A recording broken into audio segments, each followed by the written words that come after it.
కమ్మని కాఫీ సువాసన వస్తే చాలు కాఫీ ప్రియుల మనసు అటువైపు వెళ్తోంది. ఒక కప్పు కాఫీ గొంతులో పడితే ఎంతటి అలసట అయినా ఇట్టే మాయమైపోతుంది. సహజ సిద్ధంగా పూర్తి సేంద్రియ పద్ధతిలో పండించే అరకు కాఫీ గురించి మాటల్లో చెప్పలేం. అరకు కాఫీ ప్రధాని మోడీని సైతం ఊరించింది. ప్రధాని మన్ కీ బాత్ లో ప్రస్తావించే స్థాయికి అరకు కాఫీ సువాసనలు వెదజల్లాయి. అరకు కాఫీకి ఇంతటి ప్రాముఖ్యతను కలిగించిన గిరిజన కార్పొరేషన్ కృషిని ప్రధాని మోడీ ప్రశంసించారు. అరకు కాఫీతో పాటు అనుబంధ ఉత్పత్తులపై గిరిజన సహకార సంస్థ ఎండీ సురేష్ తో మా ప్రతినిధి అనురాధ ఫేస్ టు ఫేస్. దేశ ప్రధాని మెచ్చిన అరకు కాఫీ, అలాగే ఇక్కడున్న జీసీసీ సంస్థ గిరిజనుల అభివృద్ధి కోసం మరింత పాటుపడుతుంది అనేది ప్రధాని నోటి నుంచి వచ్చిన మన్ కీ బాత్ లో మాట. దీనికి సంబంధించి ప్రస్తుతం నాతో జీసీసీ ఎండీ సురేష్ కుమార్ గారు ఉన్నారు. ఒక్కసారి ఈ జీసీసీ ఇంత ప్రధాని మంత్రితో ప్రశంసలు అందుకునే స్థాయికి ఎలా వెళ్ళింది, దాని వెనుక ఉన్న కృషి ఏంటి, ఒకసారి అడిగి తెలుసుకుందాం. సార్ నమస్తే. ప్రధాన మంత్రి గారు స్వయంగా మన్ కీ బాత్ లో విశాఖపట్నం జీసీసీ గురించి ఒక ప్రస్తావన చేశారు. అలాగే అరకు కాఫీ గురించి కూడా ఆయన ప్రస్తావన చేసి గిరిజనుల అభివృద్ధి కోసం ఇక్కడున్న జీసీసీ సంస్థ చాలా తోడ్పాటును అందిస్తుంది, చాలా ప్రశంసాయుతంగా పనిచేస్తుంది అని ఒక ప్రశంసని ఆయన మన్ కీ బాత్ లో ప్రస్తావించారు. సో ఏమనుకుంటున్నారు సార్? ఇది సాక్షాత్తు దేశ ప్రధానమంత్రి గారే అరకు కాఫీ గురించి ఏమన్నామండి, లేదంటే మా సంస్థ అరకు కాఫీని అభివృద్ధి చేయడంలో మన గిరిజన సహకార సంస్థ పాత్ర గురించి కానీ మెన్షన్ చేయడం చాలా చాలా ఆనందంగా ఉందమ్మా. ఎందుకంటే ప్రధానమంత్రి గారు ఇది మన్ కీ బాత్లో చెప్పారు. అది పబ్లిక్ మీటింగ్ కానీ లేదంటే మన జీసీసీ కానీ స్టేట్ గవర్నమెంట్ మీటింగ్ కాదు. అది మన్ కీ బాత్ అంటే ఆయన మనసులో మాట. అది మనసులో మాట అంటే నిజంగా మనసులో వచ్చింది కాబట్టి ఇంకా ఇంకా హ్యాపీగా అనిపిస్తుంది మాకు.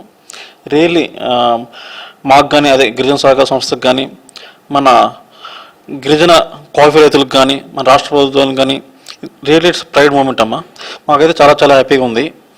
సో మెయిన్ ఎందుకు హ్యాపీ అంటే ప్రధానమంత్రి గారు స్పెసిఫిక్గా చెప్పారు, అరకు కాఫీ రుచి గురించి చెప్పారు, దాని టేస్ట్ గురించి కానీ అరోమా గురించి కానీ చాలా స్పెసిఫిక్గా మెన్షన్ చేస్తూ అందరూ అరకు కాఫీ ఒకసారి రుచి చూడండి అని ఆయన బ్రాండ్ అంబాసిడర్గా ప్రమోట్ చేయడం, దాంతోపాటు ఆ కాఫీ రైతులకి గిరిజన సహకార సంస్థ ఎలా సపోర్ట్ చేస్తుందో కూడా చెప్పడం మాకు చాలా ఆనందాన్ని ఇచ్చింది అసలు యాక్చువల్గా. సార్, అంటే ఇంతటి ప్రశంసను మీరు తీసుకోవడం వెనుక చాలా కృషి ఉంటుంది. ఎందుకనంటే గిరిజన సంస్థ సంబంధించి చాలా ప్రోడక్ట్స్ని ప్రమోట్ చేస్తూ ఉన్నారు దేశవ్యాప్తంగా, ప్రపంచవ్యాప్తంగా. ముఖ్యంగా అరకు కాఫీకి వరల్డ్ వైడ్ బ్రాండింగ్ అనేది వచ్చింది. గతంలో చూసుకుంటే కనుక చంద్రబాబు నాయుడు కూడా చాలా ఎక్కువగా అరకు కాఫీని ప్రమోట్ చేశారు. సో ఇప్పుడు కూడా సేమ్ గవర్నమెంట్, సేమ్ ప్యానెల్ ఉంది. అలాగే మన్ కీ బాత్లో ప్రధాని సైతం దీన్ని ప్రస్తావించారు. కాబట్టి మీరు ఇంకా ఎలా ఈ మార్కెటింగ్ ప్రమోషన్స్ అనేవి చేయబోతున్నారు? సో ముఖ్యంగా చూసుకుంటే మీకు అరకు కాఫీని ప్రమోట్ చేయడంలో ప్రమోషన్ ఒక భాగమే అమ్మా. And it deserves promotion. ఎందుకంటే అరకు కాఫీ యొక్క నాణ్యత కానీ లేదా దాని ఫ్లేవర్ కానీ అరోమా కానీ టేస్ట్ కానీ యూనిక్.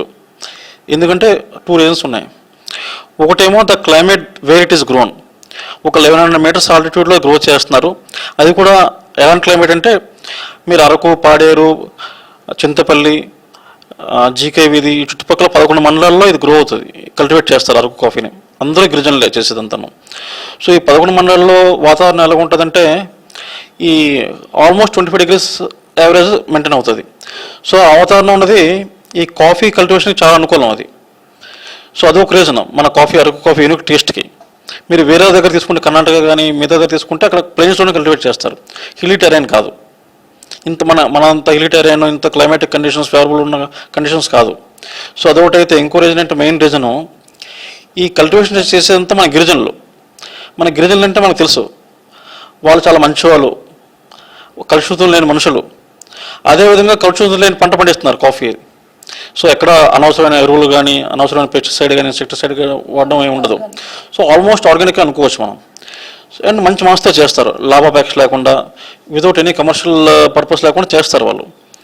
సో దానివల్ల ఏమవుతుందంటే మనకి ఎక్కడైతే మనకి కమర్షియల్ ఆస్పెక్ట్ ఇన్వాల్వ్ కాదు, ఎక్కువ మేజర్ రోల్ ప్లే చేయదు, సో వాళ్ళు ఆ క్వాలిటీ మీద దృష్టి పెడతారు మెయిన్. ప్రధాని ఇచ్చిన అరకు కాఫీని మరింత ప్రమోట్ చేయడంతో పాటు ఆ ప్రమోషన్స్ ద్వారా వచ్చిన లాభాలని గిరిజనులకి నేరుగా చేరవేయడంలో జీసీసీ చాలా ప్రధానమైన పాత్ర పోషిస్తుంది అని అంటున్నారు. అలాగే అరకు కాఫీకి గిట్టుబాటు ధరని కల్పించడంతో పాటు అరకు కాఫీకి ఒక ట్రేడ్ మార్క్ బ్రాండ్ అంబాసిడర్ గా నిలిచిన ఏదైతే ఇప్పుడు చంద్రబాబు నాయుడు కానీ ప్రధాని మోడీ కానీ వీళ్ళందరి ఇన్స్పిరేషన్స్ తో మరింత ముందుకు వెళ్లి గిరిజన అభివృద్ధి కోసం మరింత కృషి చేసే విధంగా జీసీసీ పనిచేస్తుంది అంటున్నారు సురేష్ గారు. వీడియో జర్నలిస్ట్ నిఖిల్తో అనురాధ, HM TV.